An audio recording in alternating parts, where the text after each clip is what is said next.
దేవుని యొక్క వాక్యము మనం వినటానికి వేగిరపడాలి. ఆయన మాటను వినడానికి సంబరపడే బిడ్డలుగా మనం ఉండాలి.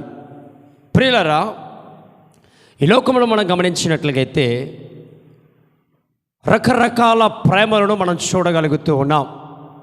ఈ లోకము ప్రియులారా, చాలామంది వారి వారి కుటుంబాల్లో, వారి యొక్క గ్రామాలలో, వారి వారి యొక్క ప్రాంతాలలో రకరకాల ప్రేమలతో నింపబడి ఉన్నారు.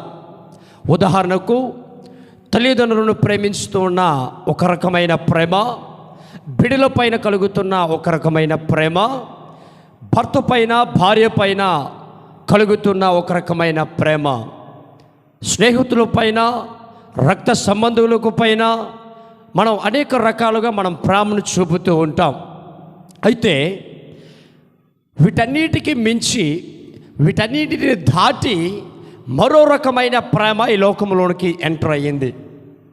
ప్రియులారా, తల్లిదండ్రులను ప్రేమించడం, బిడ్డలను ప్రేమించడం, రక్త సంబంధికులని ప్రేమించడం, స్నేహితులని ప్రేమించడం, ఇవన్నీ దేవుని యొక్క ఆలోచన విధములో కూడిన ప్రేమలైతే, దేవుని ప్రేమను దాటి, దేవుని ఆలోచన దాటి, దేవుడు కుటుంబ వ్యవస్థలో పెట్టిన ఈ ప్రేమను దాటి ఒక రకమైన అపవాది ఆలోచనతో కూడిన ప్రేమ ఈ లోకంలోనికి రావడం జరిగింది. అదే ఇప్పుడు కాలంలో యవనస్తులుగా కొంతమంది బిడ్డలు ఈ ప్రేమలన్నిటిని దాటి ఒక ఆకర్షణీయమైన ప్రేమ, ఒక చెడు అభిప్రాయములతో కూడిన ప్రేమ, ఒక చెడు తలంతులతో కూడిన ప్రేమ ఈనాటి యవనస్తులకి, ప్రియులారా, కొంతమంది మ్యారేజ్ అయిన తర్వాత కూడా, కొంతమంది వివాహము జరిగిన పిమ్మట కూడా ఇలాంటి రకమైన చెడు అభిప్రాయములోనికి వెళ్ళిపోయిన బిడ్డలు అనేక మంది క్రైస్తవులు ఉన్నారు అనటానికి మరి ఏమాత్రము సంకోచనము లేక ఈ మాట నేను చెబుతూ ఉన్నాను. ప్రియులారా, ఎందుకు ఈ రకమైన ప్రేమ మనలోనికి ఎంటర్ అయ్యింది? దేవుడు దీనిని ప్రోత్సహిస్తున్నాడా?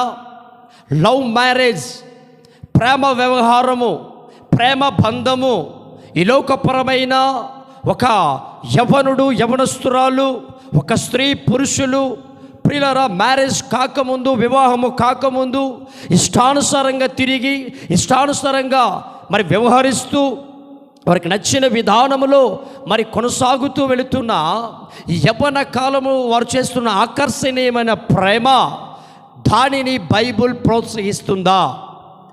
దేవుని యొక్క ధర్మశాస్త్రమైనటువంటి ఈ బైబుల్ లవ్ మ్యారేజ్ని ప్రోత్సహిస్తుందా? లవ్ మ్యారేజ్కి సపోర్ట్ చేస్తుందా? ప్రేమించడానికి ఈ యొక్క బైబుల్ సపోర్ట్ చేస్తుందా అంటే, ప్రియులారా, 100కి 100 పాలు చేయదు. ఎందుకు అంటే, చాలామంది ఈ మాట వింటున్నప్పుడు, కొంతమంది ఈ మాటలు వింటున్నప్పుడు కాస్త బాధ అనిపించవచ్చు, కాస్త నొప్పి అనిపించవచ్చు, కానీ వాస్తవాన్ని వాస్తవంగా ఒప్పుకోవాలి, తప్పదు. ఎందుకంటే ఒక విషము బాటిల్ తీసుకొని, ఆ బాటిల్లో విషం ఉందని తెలిసి ఆ బాటిల్ పైన నేను అమృతము అని రాసినంత మాత్రాన ఆ విషముతో కూడిన ఆ బాటిల్ తప్పనిసరిగా అమృతము అవ్వదు. ఒకవేళ అమృతము ఉంటున్న ఆ బాటిల్ పైన నేను విషమును రాయగానే ఆ యొక్క అమృతము ఉంటున్న బాటిల్ విషపు బాటిల్గా మార్చబడదు. ఎందుకంటే అక్కడ ఉంటున్నది వాస్తవం. విషము విషమే, అమృతము అమృతమని చెప్పవలసిన అవసరత నా పైన బాధ్యత ఉంది కనుక ఈ మాటను చెప్తున్నాను. లవ్ మ్యారేజ్ దేవుని యొక్క ధర్మశాస్త్రము, దేవుని యొక్క హృదయము, దేవుడు దానిని ప్రోత్సహించడు. ఎంతమంది అయితే మరి లవర్స్గా పిలువబడుతున్నారో, ఎంతమంది అయితే ప్రియుడు ప్రియురాలుగా పిలువబడుతున్నారో, ఓ యవ్వనుడా, ఓ యవ్వన కాలపు సహోదరి, దేవుడు నిన్ను ప్రశ్నిస్తూ ఉన్నాడు. దేవుడు నీతో మాట్లాడుతూ ఉన్నాడు. ప్రేమ మాయలో ఉన్నావేమో, ప్రేమ అనే వ్యామోహంలో ఉన్నావేమో, ప్రేమ అనే ముసుగులో తిరుగుతూ ఈ లోకమును మరిచి, తల్లిదండ్రుల ప్రేమను మరిచి, నీ యొక్క తల్లిదండ్రుల ప్రయాసను గుర్తించలేక, నీ ప్రియుడు మాయలో పడి, నీ ప్రియురాలు మాయలో పడి నీ యొక్క యవ్వన కాల జీవితాన్ని పాడు చేసుకున్న ఓ యవ్వనుడా, ఈరోజు దేవుడు నీతో నేరుగా మాట్లాడుతూ ఉన్నాడు. ఇది దేవునికి హేయమైనది, దేవునికి ఇష్టం లేనిది, దేవునికి అది తప్పనిసరిగా మరి ఇష్టం లేని కార్యముగా దానిని మనం చూడొచ్చు. ఉదాహరణకు కొంతమంది అడుగుతూ ఉంటారు, పాస్టర్ గారు బైబిల్లో ఎక్కడుందండి, లవ్ చేయకూడదని ఎక్కడుంది, మేము లవ్ చేస్తే తప్పని బైబిల్ ఎక్కడ చెప్పింది అని మీరు ప్రశ్నిస్తే, బైబిల్లో నుండి మీకు ఎవిడెన్స్గా కొన్ని మరి చరిత్రాత్మకంగా లేకపోతే మరి బైబిల్లో ముద్రించబడిన అనేక విషయాలు లవ్ మ్యారేజ్ని ప్రోత్సహించట్లేదు అనడానికి ఎవిడెన్సెస్ ఉన్నాయి. మీరు చాలా జాగ్రత్తగా ఉండండి. మన బైబిల్ గ్రంథంలో చూస్తున్నట్లయితే ఈరోజు 3 లవ్ స్టోరీలు మీ ఎదురుకు నేను తీసుకుని వస్తాను.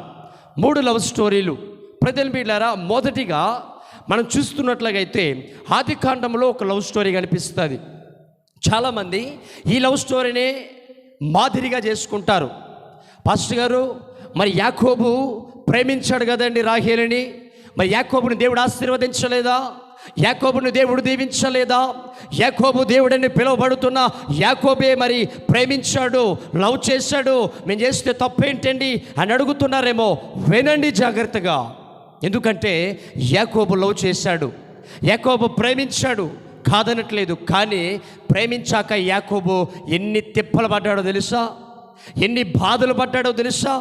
ఎందుకంటే యాకోబు తన గ్రామాన్ని, తన ప్రాంతాన్ని విడిచి భయముతో పరిగెట్టి మరి తన మామైనటువంటి మరి ఆ ప్రాంతానికి, తన కుటుంబంలో రిలేషన్గా పిలువబడుతున్నటువంటి ప్రాంతానికి వెళ్ళాడు.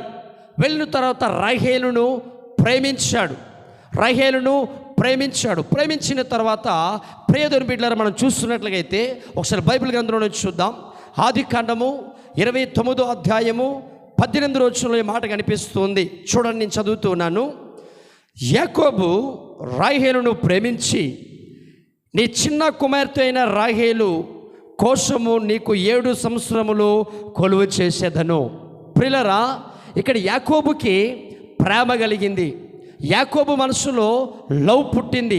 అయితే ఎప్పుడైతే యాకోబు మనసులోనికి ప్రేమ ఎంటర్ అయిందో, ప్రేమ ఇన్వాల్వ్ అయిందో, అప్పుడు యాకోబుని గమనించినట్లయితే ఒకని దగ్గర బానిసగా బ్రతకాల్సిన దౌర్భాగ్యక పరిస్థితి తనకు రావడం జరిగింది.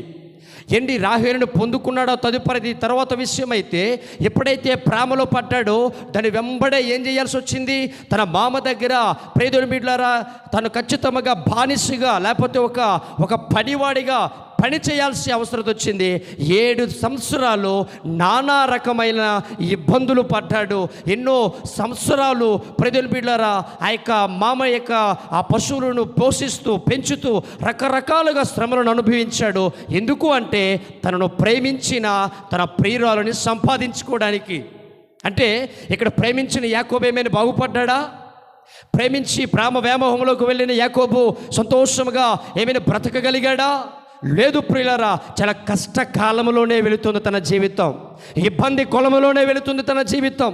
ఆశీర్వాదం వస్తున్నప్పటికీ తన పడుతున్న కష్టాలు ఎన్నో అనుభవించగలుగుతున్నాడు. ఎందుకు అంటే తన హృదయంలో ప్రేమ అనేది ఎప్పుడు ఎంటర్ అయ్యిందో తదుపరి ప్రేమను జయించుకోవడానికి, ప్రేమను పొందడానికి, ప్రేమను కాపాడుకోవడానికి తన పడిన కష్టాలు ప్రియులారా ఎన్నో అని చెప్పడానికి బైబిల్ మనకు ఆధారంగా కనిపిస్తూ ఉంది. కష్టాల కొలములో, కష్టాల బాధలో ప్రేమించిన తర్వాత ఎన్నో శ్రమలను యాకోబు అనుభవించాడు. ప్రియులారా, ప్రేమించిన తర్వాత యాకోబు పరిస్థితి ఏంటో బైబిల్ స్పష్టంగా చెప్తుంది. అలాగునే మరొకసారి మనం చూస్తున్నట్లయితే న్యాయాధిపతుల్లో 16వ అధ్యాయము 5వ వచనంలో సంసోను యొక్క స్టోరీ కనిపిస్తూ ఉంది. ప్రియులారా, సంసోను ఒక చక్కటి వీరుడు, ఒక ధీరుడు, ఫిలిస్తీ యొక్క ప్రజల నుండి ఇజ్రాయేల్ ప్రజలను కాపాడుటకు ఒక బలమైన సైన్యముగా పనిచేస్తున్న సంసోను ప్రియులారా ఏమైపోయాడో మనందరికీ తెలుసు. తన జీవితంలోకి ప్రేమ ఎంటర్ అవ్వగానే, ప్రేమ వ్యవహారము పుట్టగానే, ప్రేమ మీద ఒక ఆకర్షణ కలగగానే ప్రియులారా, సంసోని స్టోరీ అంతా మారిపోయింది. సంసోని యొక్క జీవిత విధానం అంతా మారిపోయింది. సంసోని చూస్తే ఒక్కొక్కడికి దడబుట్టేవాడు సంసోని ఎదురుగా వచ్చి ఆ సంసోనిని తన నమ్ముతున్న దేవుని కూడా హేళన చేసిన దౌర్భాగ్యక పరిస్థితికి వచ్చేసాడు సంసోను. ఎందుకు వచ్చేసాడో తెలుసా ప్రియులారా? మరి దెలీలా అనే స్త్రీని ప్రేమించాడు గనుక, దెలీలా అనే స్త్రీ పైన ఒక వ్యామోహము కలిగింది గనుక, ఒక అట్రాక్షన్ కలిగింది గనుక సంసోను దేవుని చిత్తాన్ని నెరవేర్చలేకపోయాడు, దేవుని ఉద్దేశాన్ని నెరవేర్చలేకపోయాడు, దేవుని తలంతులను నెరవేర్చలేకపోయాడు. తన ప్రజలైనటువంటి ఇజ్రాయేలును కాపాడుటకు చివరి వరకు నిలబడలేకపోయాడు. ప్రియులారా, ఈరోజు నువ్వు దేవుని యొక్క ప్రేమను విడిచి ఈ లోకపరమైన లవ్వను తిరుగుతూ, ఇష్టానుసారంగా నీ తల్లిదండ్రులు విడిచిపెట్టి నీ ప్రియురాలతో తిరుగుతూ, నీ ప్రియుడితో తిరుగుతూ ఈ లోకపరమైన ప్రేమలను, ఆ యొక్క లోకపరమైన ప్రేమలో ఉన్న ఆనందాన్ని అనుభవిస్తూ దేవుని చిత్తాన్ని మర్చిపోతున్నావేమో, దేవుని ఉద్దేశాన్ని మర్చిపోతున్నావేమో, దేవుని ఉద్దేశం నీ పట్ల అది జారిపోతుందేమో, పాడైపోతుందేమో, అయ్యో నా దేవుని చిత్తము నేను నెరవేర్చలేకపోతున్నానే భయము నీలో ఉన్నట్లుగైతే నువ్వు దేవుని ప్రేమను నీలో నింపుకొని ఈ లోకపరమైన ప్రేమను నువ్వు విడిచిపెట్టాలి. ఈ లోకపరమైన ప్రేమకు నువ్వు దూరంగా ఉండాలి. ఎందుకంటే ప్రేమను, లవ్ మ్యారేజ్ను, ప్రేమ వ్యవహారమును బైబుల్ ప్రోత్సహించదు, ఎప్పటికీ ప్రోత్సహించేలా మారదు. ఎందుకంటే అది దైవ విరుద్ధమైన పని, అది దైవ విరుద్ధమైన పని అని దేవుని యొక్క లేఖనాలు మనకి చాలా స్పష్టంగా అర్థమవుతున్నాయి. ప్రియులారా, ఇంకా మనం ఆలోచన చేస్తే దావీదు యొక్క జీవితంలోకి వెళ్ళేసరికి దావీదులో ఒక బలమైన, ఒక భయంకరమైన ఒక అట్రాక్షన్, ఒక ఆకర్షణ కలిగినప్పుడు ప్రియులారా, దర్జాగా బ్రతకాల్సిన దావీదు, హ్యాపీగా హోందాగా బ్రతుకుతున్న దావీదు లైఫ్ అంతా స్టోరీ మారిపోయింది.